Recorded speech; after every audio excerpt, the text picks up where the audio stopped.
Jamen, velkommen til dig, Rune Stefansson. Tusind tak for det, Annette. Er du lige kommet til landet, eller du bor jo i Bilbao? Jeg bor i Bilbao. Jeg kom i fredags for at være med til hele bogmessen, så det er jo rigtig dejligt at være hjemme i Danmark igen. Ja, men vi skal jo snakke om en rigtig spændende serie, som hedder Vidnerne, og som du har skrevet, og der er foreløbig kommet 2 sæsoner. Ja. Ja, som man kan lytte til på Mofibo eller læse som e-bog. Inden vi går i gang med den her historie, så kunne jeg godt tænke mig, om det betyder noget særligt for dig at udkomme på lyd. Altså om det er noget, du tænker over, mens du skriver, at det skal fungere godt på lyd. Ja, det gør det bestemt.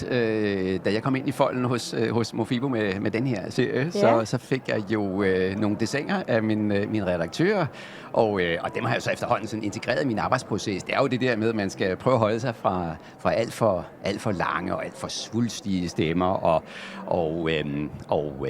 prøve at gøre det lidt skarpere. Man skal prøve at undgå for meget overinformation, kan man sige.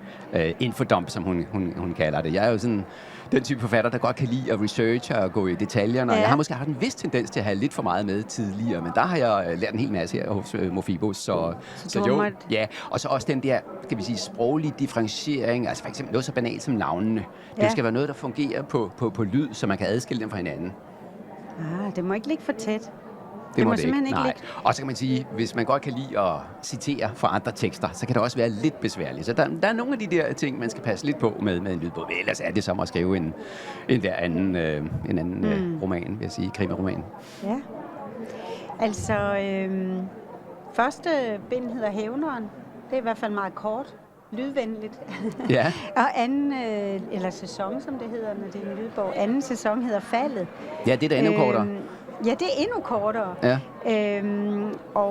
Vi skal selvfølgelig tale mest om den nyeste, men vi skal også lige have nogle hovedpersoner på plads, ikke? Vi har Jørgen Aagaard og Elise Holm, som er drabsefterforskere i Midt- og Vestsjællands politi. Ja. Jørgen, han er, da vi møder ham, medlem af Jehovas Vidner. Det er han, og serien hedder jo også Vidnerne, så der er jo selvfølgelig der er en lille sammenfald der. Så ja, jeg har jo skabt en der er jo 2 hovedpersoner, man kan sige. Jørgen fylder måske 2/3, og Elise fylder 1/3. Så han er hovedpersonen i mangel af bedre betegnelse, og han er ved at blive udstødt, eller udelukket, som det hedder lidt pænere, fra Jehovas Vidner på det tidspunkt, hvor serien åbner. Altså selve den trosretning, der er omkring Jehovas Vidner, og den livsstil og den ageren, det fylder ret meget egentlig i begge bøger, synes jeg. Altså fordi det siger noget om, hvordan Jørgen er, og hvad han er formet af, og hvad han slås med. Hvorfor har du valgt, sådan populært sagt, at slå ned på Jehovas Vidner? Altså, hvorfor har det været så særligt spændende for dig? Ja, det er jo et godt spørgsmål, som så mange andre idéer. Er det noget, der knopskyder?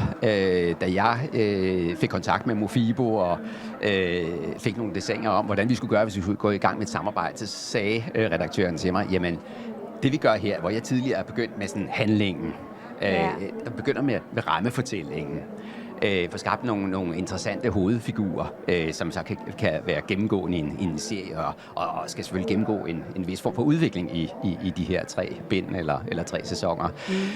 Men der havde jeg allerede en idé, der handlede om noget religiøst indhold.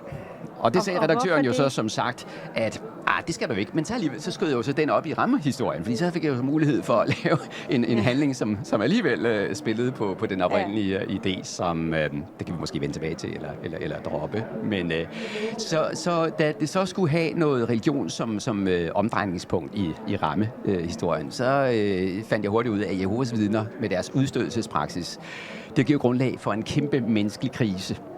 Og det er jo sådan en af de der, et af de der omdrejningspunkter i krimisgenren, at hovedpersonen typisk har en krise, og så skal man jo helst styre udenom de værste klichéer, selvom alting kan bruges, altså den alkoholiserede, fraskilte mand, det er den store klassiker, men han har en anden form for livskrise. Ja, men jeg bliver alligevel lidt ved Jehovas Vidner, fordi du er jo ret hård ved dem, kan man sige. Hvis man nu er medlem af Jehovas Vidner og hører de her bøger, så vil man måske... Ja, men det gør man ikke. Nej, det gør man ikke. Fordi du er hård ved dem. Nej, fordi de ikke læser eller lytter til den form for litteratur. Altså hvis det er noget, der handler om Jehovas Vidner og bare ser en anelse kritisk ud, så holder de så langt væk fra det. Fordi så er det djævelens værk. Så er det simpelthen djævelens værk. Ja. Ja. Men det har jo krævet, altså kender du nogen, fordi det virker jo som lytter, som om, at du har et ret indgående kendskab til dem, det er research-baseret. Jeg har snakket med nogle stykker, og så der er en podcast-serie, som hedder Udstødt, som efterhånden er oppe på, jeg tror det er 170-180 udsendelser, hvor intervieweren, som selv er en tidligere ældste, altså en religiøs leder i et lokalsamfund, i en dansk menighed, der er trådt ud, selv er blevet udstødt, og har interviewet en række, især andre udstødte og frafaldende vidner, fordi de egentlige vidner, de vil ikke stille op til det. Nej. Men jeg er med på, at der er det her personlige historie, altså fordi Jørgen, han bliver jo udstødt, og det er jo et opgør med hele hans opvækst, og hans måde at tænke på, og alle de der ting.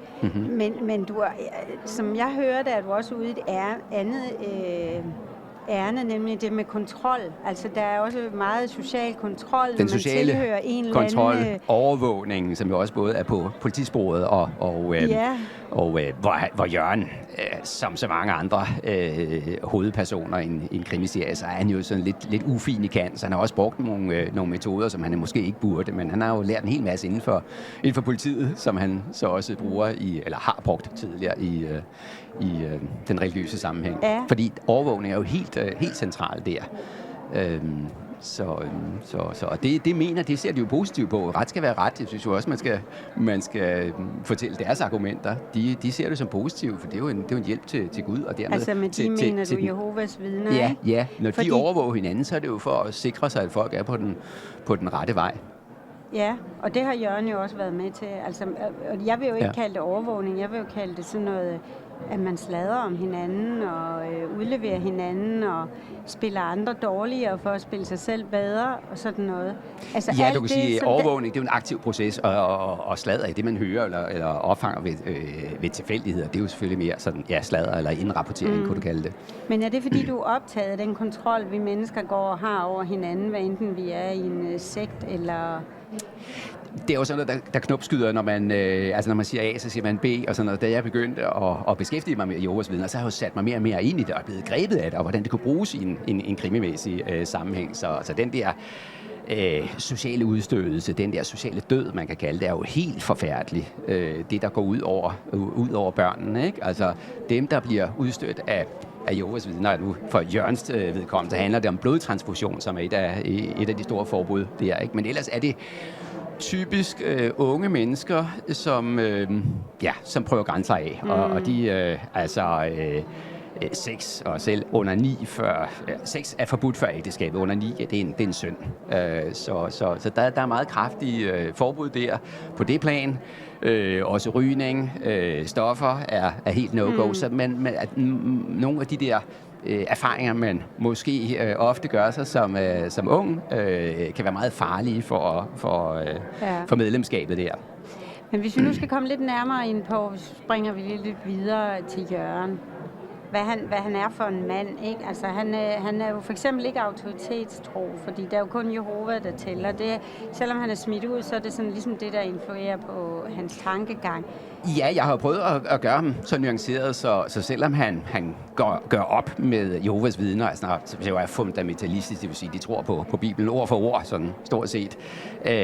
Men når man først begynder at være i tvivl om deres tolkning af det, så kan man jo også, hvis man først er i tvivl om for eksempel blodtransfusion, så kan man også komme i tvivl så har de mistet autoritet, så kan man komme i tvivl om resten af deres fortolkninger. Ja.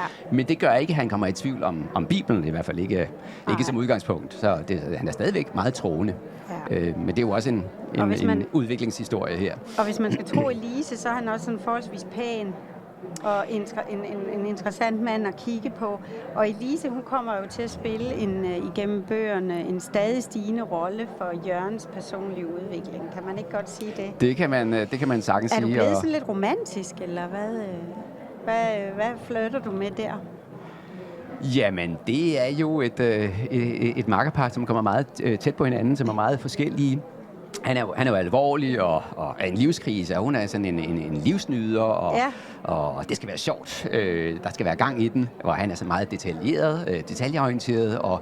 Men selvom de er så forskellige, så bliver de lidt tiltrukket af hinanden, og det gør de jo også på det erotiske plan. De er jo pæne, som du siger, med en pæn underdrivelse. De går for at være Danmarks bedst klædte politi-efterforskerpar, og de bliver også skildret som ganske lækre personer.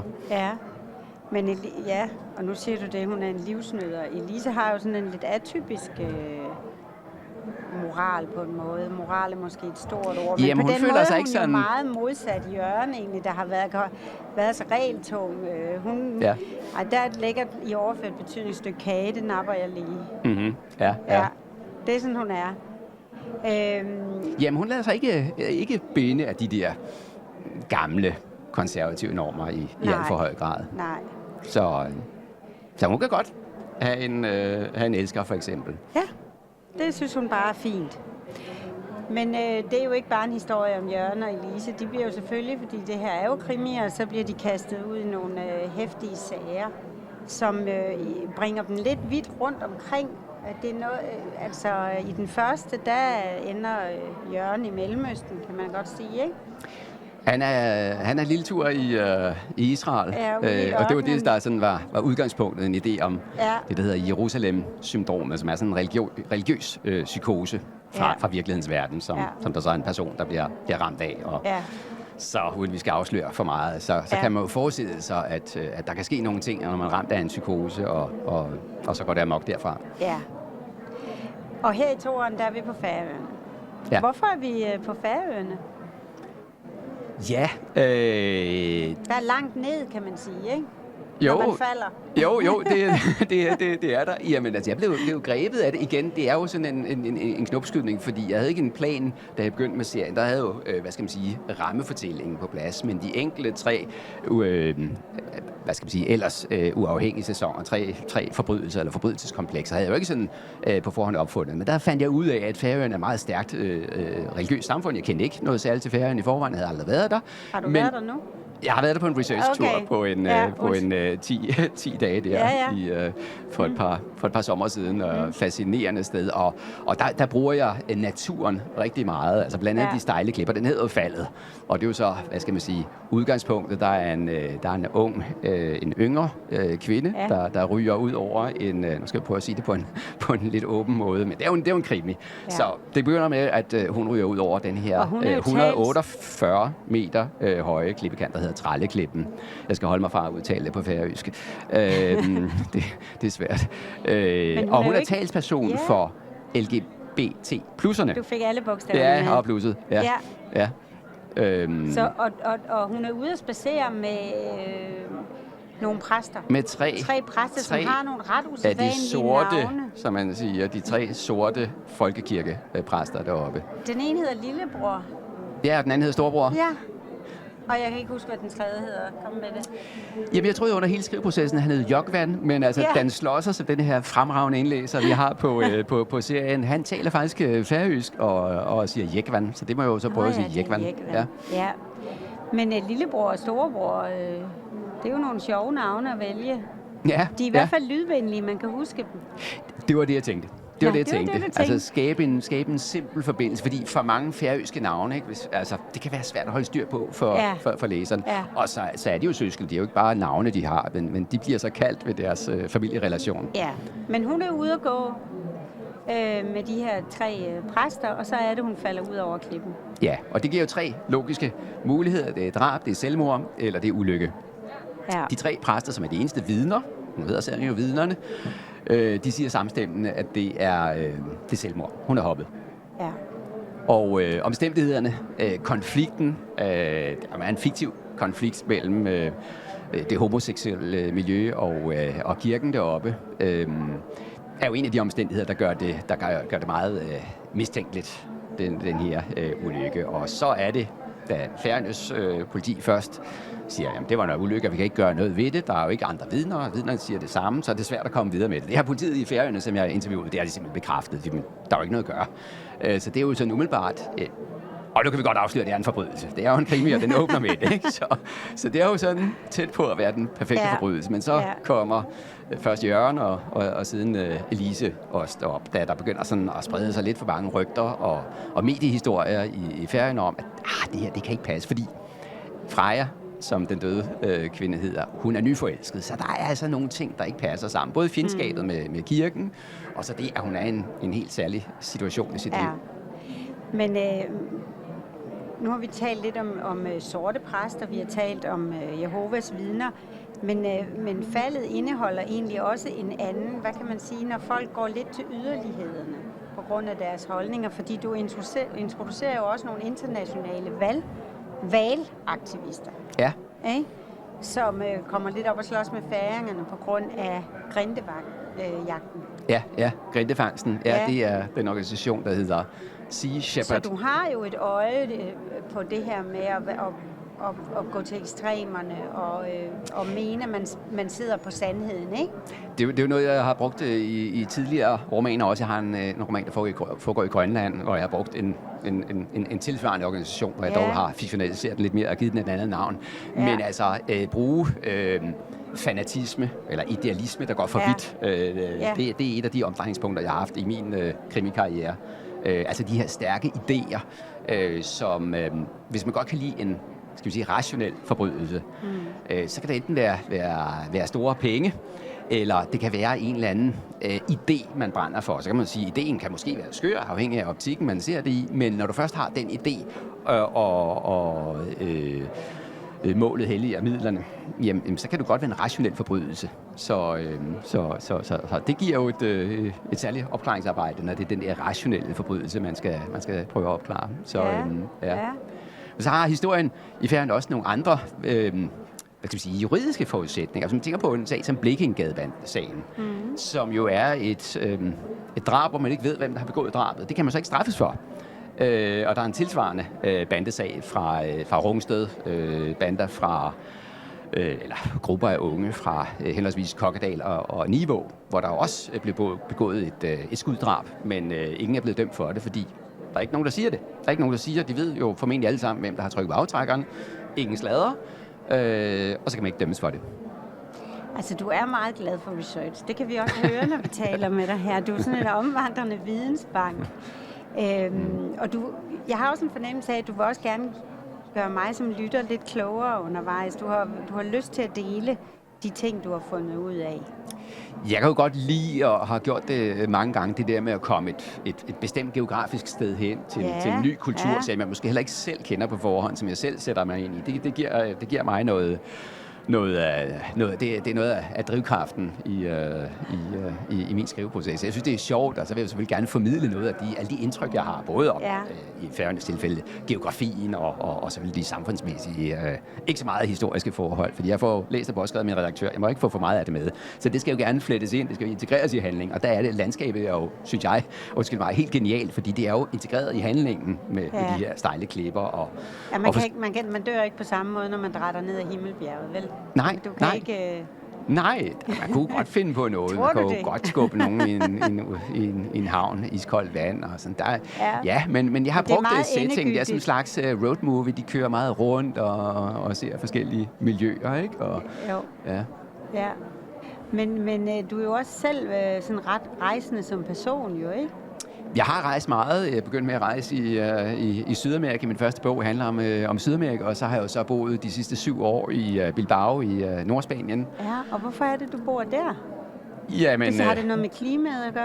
Ja, jeg ved, der er et andet svar også, men det må være ret dejligt. Jamen, det er da dejligt. Jeg sidder meget ude og skriver i min have. Det elsker jeg meget. Spøg til side. Klimaet i Bilbao er, som jeg plejer at sige, det er en blanding af Bergen, regnfulde Bergen og Malaga. Så det regner meget i Bilbao. Det er ikke sådan et perfekt klima, men det er godt klima, og jeg nyder det meget. Men nej, jeg tog til Oktoberfest i München for 11 år siden og mødte det, der så blev min hustru.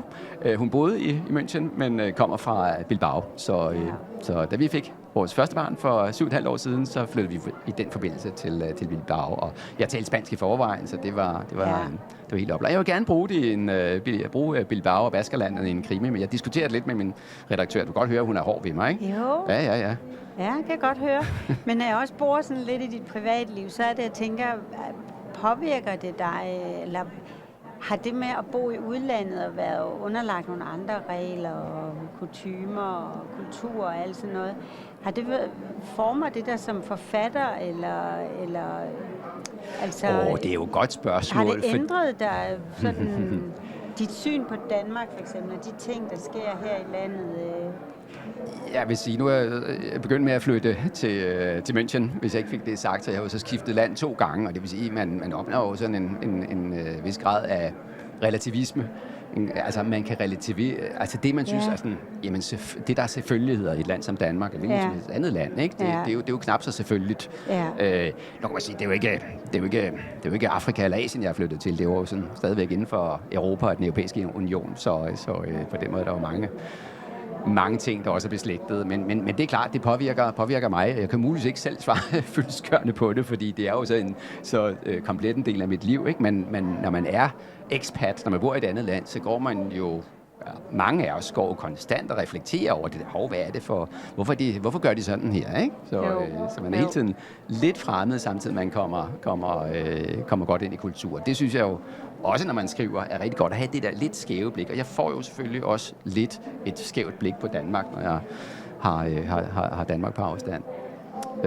Men nu er det så Færøerne, og det var også nyt for mig. Så det er jo igen sådan et korrektiv til den danske kultur, som er sådan en lille slags på en gang både Danmark og ikke Danmark. Ja, og en god anledning til at komme ud og rejse lidt igen, ikke? Ja, det var fascinerende at være deroppe. Men kan du leve af dit forfatterskab, eller laver du andre ting indimellem? Du har i hvert fald gjort, kunne jeg læse, men sådan hvis vi siger lige nu... Jeg er sådan set fuldtidsforfatter, men jeg har nogle ekstra indtægter, både som redaktør og jeg skriver artikler, og altså redaktør... skønlitteratur, også faglitterær redaktør for både selvudgiver og faktisk også nogle Mofibo-krimiforfattere. Og så er jeg også lidt turistguide i Bilbao, så der får jeg så også afløb for det der med, at du siger, at jeg kan komme med mine forhåbentlig præcise informationer. Der har du i hvert fald sulten publikum, der gerne vil... Det må man sige. De lapper de sig. Som er dedikeret til, nu skal vi vide alt om den her katedral. Den der katedral, den har en masse spring lidt let henover, faktisk. Tror det eller ej. Men der skal jo komme en mere. Ja, 3'eren. Ja. Hvor langt er vi med det, og kan du fortælle lidt om det? Ja, men jeg er ikke så langt. Jeg skal til at for alvor gå i gang med brainstorm, udvikle synopsen, og så skal jeg bare til at skrive. Så der går nok lige et lille års tid, før den er på gaden, eller i luften, må det hedde, her i Mofibo-regi.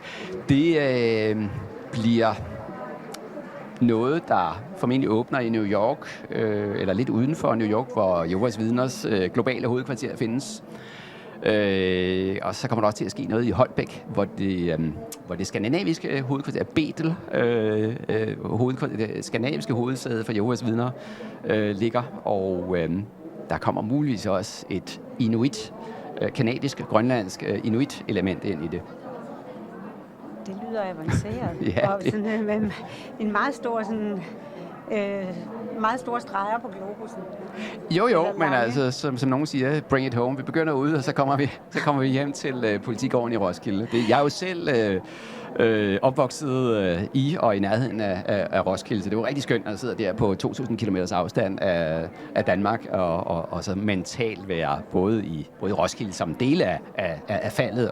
Den foregår ikke kun i Færøerne, den foregår faktisk også i et sommerhuskvarter i Odsherred, så det er rigtig skønt at sidde langt væk og drømme sig hjem til den slags danske miljøer. Og så er det slut, ikke, med Elise og Jørgen, eller kommer der flere i serien? Altså, nu er det jo lovet, at det er en trilogi, så den ender formentlig i 3 bind. Der findes jo undtagelser. Bogforum i år har lært mig, at det med trilogi, det er et fænomen, man kan bøje. Der er flere forfattere, der siger, der kommer nok også en 4. Umiddelbart tror jeg det ikke, men nu må vi se. Så, ja. Og vi er jo spændt på, eller jeg er spændt på, hvordan det går med Jørgen og Elise, om deres fascination af hinanden har gang på jord. Men det må jeg styre. Det må vi styre.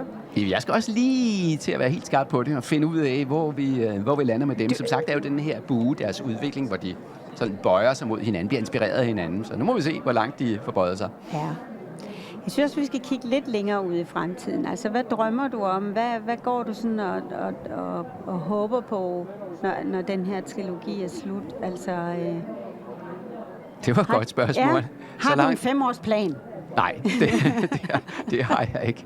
Ja, det bliver formentlig en ny krimiserie, og så skal jeg lige forhandle lidt med Mofibo om, hvor meget der må foregå i Vaskerlandet. Ja.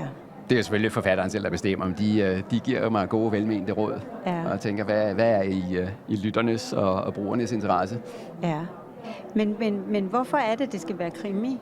Altså, Det var noget, jeg blev grebet af for en del år siden. Jeg er ikke sådan, som udgangspunkt et krimimenneske. Jeg begyndte jo debuterede med en fagbog, en journalistisk fortælling, og har skrevet forskellige romanmanuskripter, der så blev desværre afvist af diverse forlag. Og så gik jeg i gang med at skrive krimi sammen med 2 af mine gode venner, der også har læst noget litteratur, og vi begyndte sådan, vi var helt høje på det, og begyndte bare at skrive derud af og opfandt sådan en Latin lover, en chilensk-dansk hovedperson, og så kører vi derud af, og fandt ud af, at det blev lidt for besværligt at være 3 mand. Der er jo flere, som vi også har set her. Der er jo krimi-makkerpar, men det sidder 3 forfattere. Det begynder at være bøvlet. Alting kan selvfølgelig lade sig gøre, men jeg fik så lov til at gå solo med det, og slås med det i flere år, før det kom ud. Så takket være gode hjælpere også. Ja. Og hvornår, her på falderebet, skal vi lige have lidt mere styr på Bilbao og dig. Altså, hvornår flyver du hjem igen? Det gør jeg om en uges tid. Ja, det gør du om en uges tid. Jeg skal lige have lidt mere med, når jeg er her. Ja. Så en dag i dit liv, hvordan ser den ud? Altså, det tænker jeg... En dag derhjemme, altså vi snakker om hverdagene, jamen vi er jo småbørnsfamilie, så det vil jeg ikke trætte jer med, men altså de der timer, hvor man ikke står på familieliv, jamen det er jo at åbne computeren, og jeg sidder både ude i haven, og jeg har et kontorfællesskab i Bilbao, og jeg får en god lang cykeltur langs floden forbi Guggenheim-museet og ud på den eneste ø, der ligger i et særligt kvarter på en ø i floden der har jeg et kontorfællesskab, og så jeg skriver hvor som helst masser af gange på caféer også, og jeg kan sidde hvor som helst. Det behøver ikke være alt for stille hele tiden. Nej, det lyder besnærende, synes jeg. Jeg vil sige tusind tak til dig. Selv tak. Fordi du kom, Rune Stefansson, og vi kan høre serien Vidnerne, den kan vi høre på Mofibo, og man kan også læse den som e-bog. Og så må vi lige vente et års tid, så får vi afslutningen. Ja, vi er også spændt på den. Ja, det vil jeg glæde mig til. Tak fordi du kom. Tak til jer. Jeg synes, det kan godt være, at jeg lige stoppede